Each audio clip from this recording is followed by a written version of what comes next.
So welcome to the last panel today. I hope we are all going to be relieved after it, but let's get our forces for it because I think it's a very interesting one. Because in this last panel, we are going to actually discuss who needs to do what in order to have all the things we discussed today happen. Because until now, somehow they were mostly impersonal. So this has to happen, that has to happen. And I like this very much because it's our wish list out in the air, but who is there to make it happen is not very clear. And Christmas passed, so Santa Claus is not here any longer. So we have to see who is going to do what. And today in the panel, actually in this second panel, we have people that we consider partners, stakeholders in our HNV-Link project, because in the first panel we had the people from the project presenting the experience. Now we have our partners and stakeholders sharing with us their experience and their thoughts of who should be doing what in order to make, let's see the name of the panel, in order to reshape the agri-food system and territories to sustain HNV farming. So in the panel we have people from very diverse scales, European scale. So we have the European level represented by Zeli and Sergio. We have national policy level represented by our colleague from Portugal. Then we have national scales again, and I would ask, just as in the first panel, the people that start speaking to present themselves so that we know who is who and where do you come from. But we have people also from the learning areas that will be sharing their experience. And I think we will have quite a diverse set of experiences, policy experience, advisory experience, practical projects experience. So let's make the best out of this panel. And what is more important, it's also for the people in the audience also to contribute to the discussion and to the questions that we are going to discuss in this 1 hour I think we have. So Xavier is my co-moderator, and by the way, I'm Janka Kazakova, not Viara. Viara is my colleague, but I know we are usually confused and mixed, so no offense, but it's just Janka here. Okay, thank you, Janka.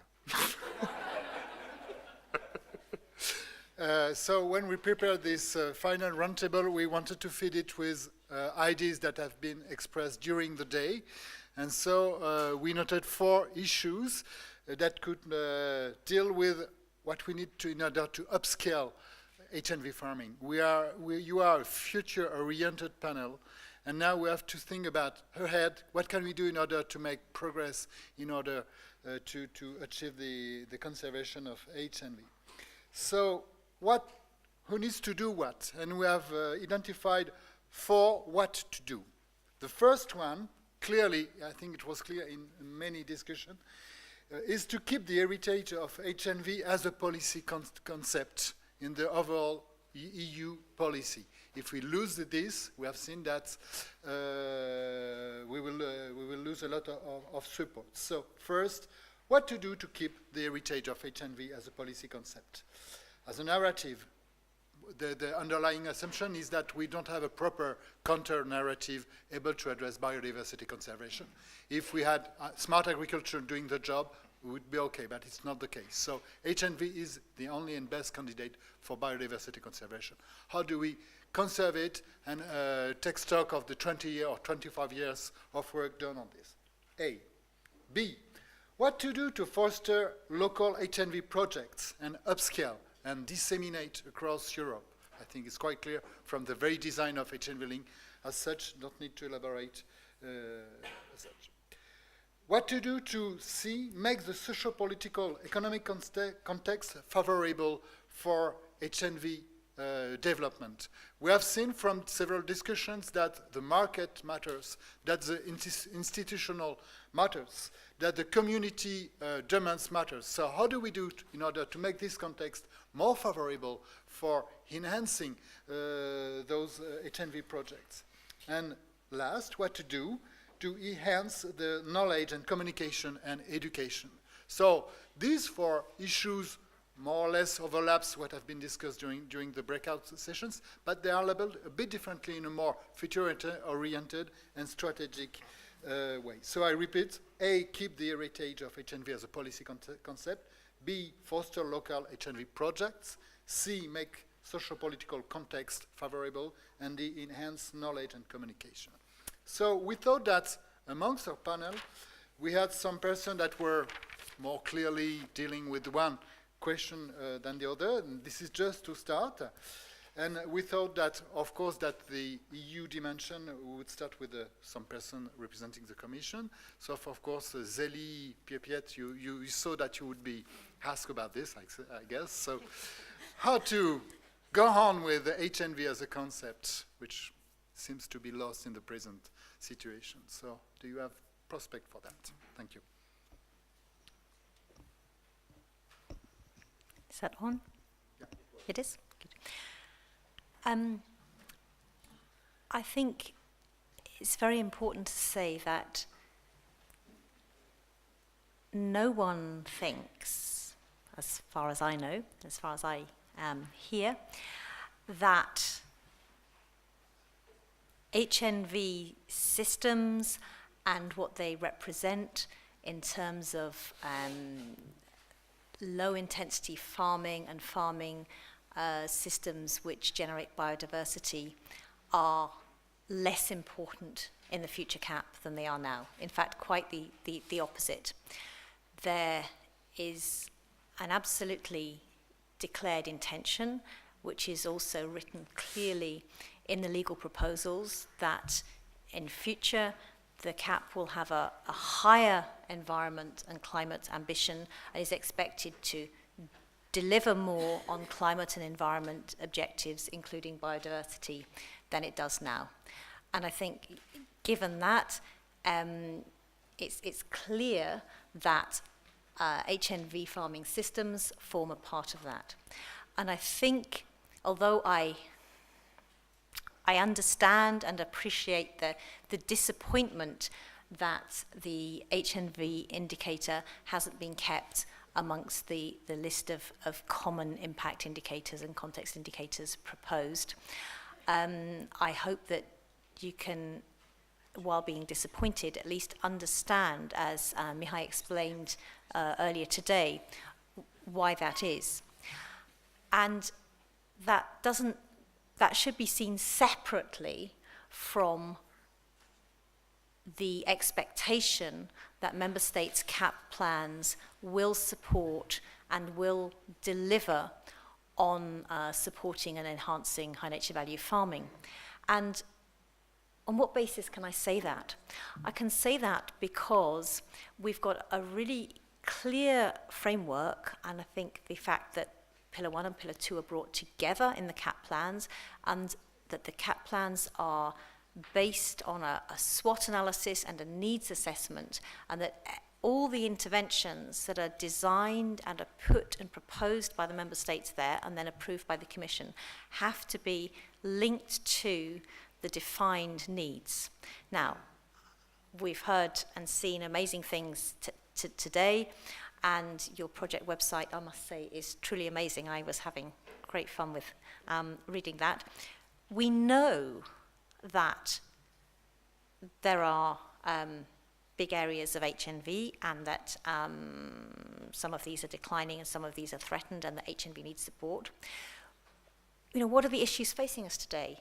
It's climate change, it's biodiversity, it's protection of resources.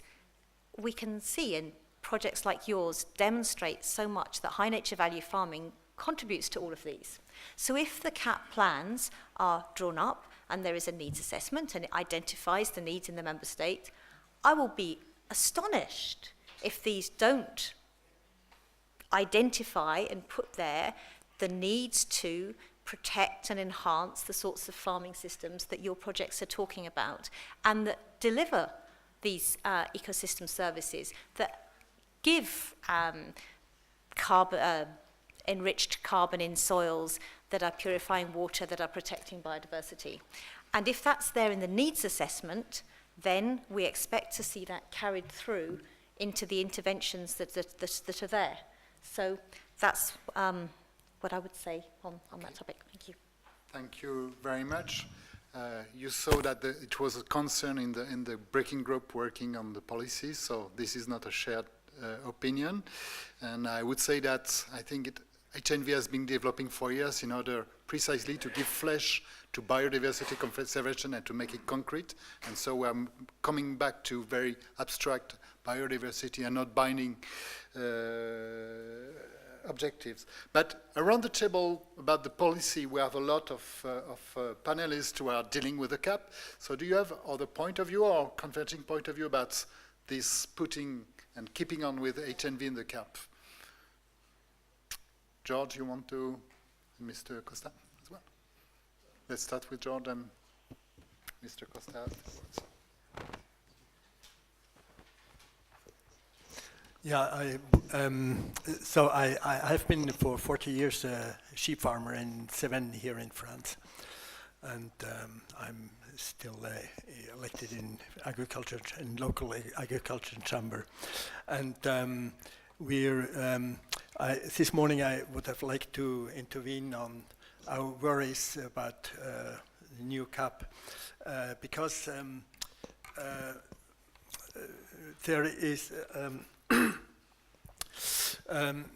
We are worried because the CAP is less and less common, which is, and that Mr. Dumitru can easily answer. You have to see this with your national government. We hear that already for many years, and there is a kind of ping pong when we go to Paris. They tell us it's the fault of Brussels, and when we speak with responsibles of Brussels, they say you have to look this with your national government, and that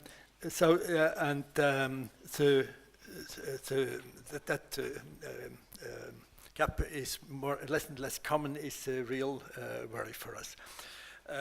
We are also worried that the new greening of CAP with the eco scheme, I think it will mainly serve to finance the incentives or improvements for farmers who use a lot of fertilizers and biocides, and very little or not at all farmers who are already clean. And then at your level, do you see any way to go on with HNV and pushing it as a target, as a goal? Well, I would first tell you my third worry. The third worry is that the reduction of CAP budget will mainly affect Pillar 2. And inside of Pillar 2, it will mainly affect agri-environmental measures. So I can't see where in the new CAP is really a place to develop more help subsidies for HNV farming. And that's why I think the perspectives of new CAP is quite bleak for us, and it's added to the problems of eligibility of wooden pastures. For European Forum has made a great job for many years on this topic, and we are still in a difficult situation about this. The problem of wooden pastures, and I see that even in France with the pro rata system, I see that French controllers, they are trembling in the expectation of be controlled by European controllers, and it's a very difficult system.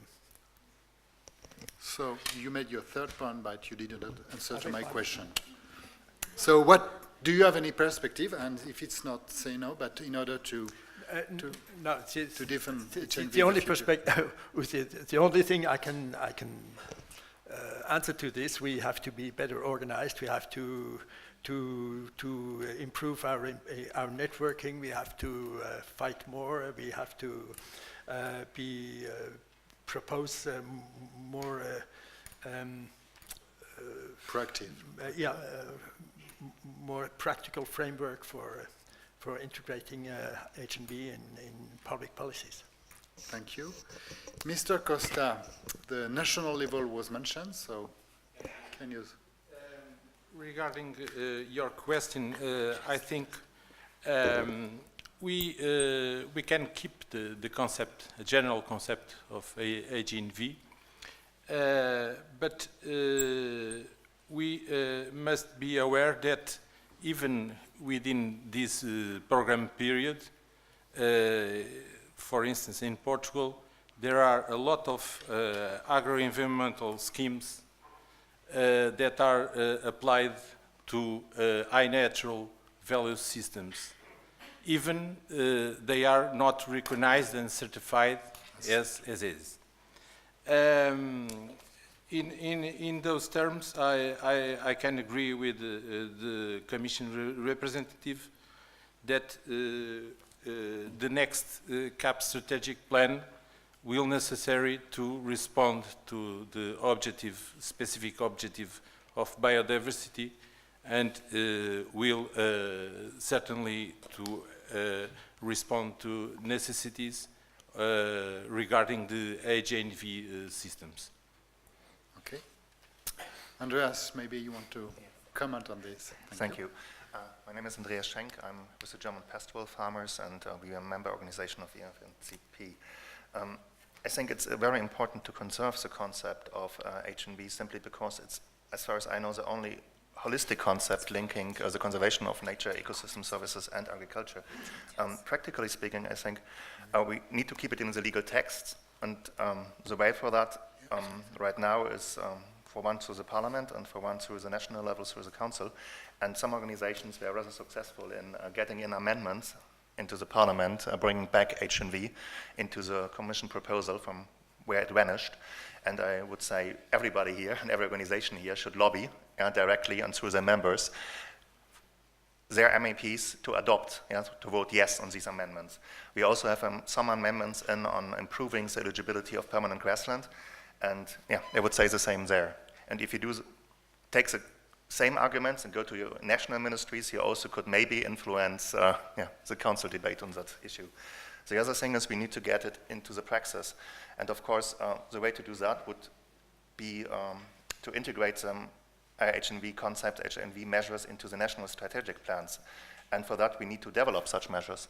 So my idea would be to develop some measures that could be applied everywhere, 3 or 4, and our organizations take them and go to every ministry and tell them, look, that's the way HNV could be implemented in the eco schemes, for pastures, for other types of permanent grassland, and do that all over Europe, so that we get a concept in the room that fills the void that eco schemes is right now. Nobody really knows what eco schemes are or could be, and we have now the chance to fill this void with a concept, and also to suggest certain possible interpretations of the WTO rules that the member states so far overlooked to introduce really payment for ecosystem services to farmers, because that's what we need. In the end, ecosystem services need to become an integral part of the farm business model. It needs to be food security and ecosystem services and cultural goods together. Only if these three allow farmers to earn money, farms will survive. Normal-sized farms will survive in the future. Thanks. So to go on exactly the same direction and to come back to this discussion about HNV, I think that I take the idea of telling a story. Biodiversity in itself doesn't tell a story. It's something very, very important. But high natural value farming, it begins to tell a story between farmers, ecosystem, etc. So I insist on this idea. In terms of innovation, we have been observing the debate for decades about this in the room. I think the innovation is on the right on the table. It is bringing, and I said, the concerns about high nature farming, conservation and food systems. And I think it opens up a very promising collaboration, but it will be a very demanding one in terms of communication and knowledge. Because I think that bringing nature and biodiversity conservation, to say the word, into the understanding of food systems will be demanding for both sides. You cannot only say, I want to feed my pupil through the canteen with local food. As I said, it will be something more demanding and probably very, very interesting in the overall picture. So I think this is clearly a way for innovation. This brings new actors, new demands, new concerns in what we have been developing. So this is innovating, and this is my concluding word. I think that your invitation to contribute to the Milan Pact is fully heard, so we'll come back to you and see when we speak. And thank you very much. So I leave the floor. No, we have to leave the floor. We thank all you panel members. Thanks a lot for contributing to this.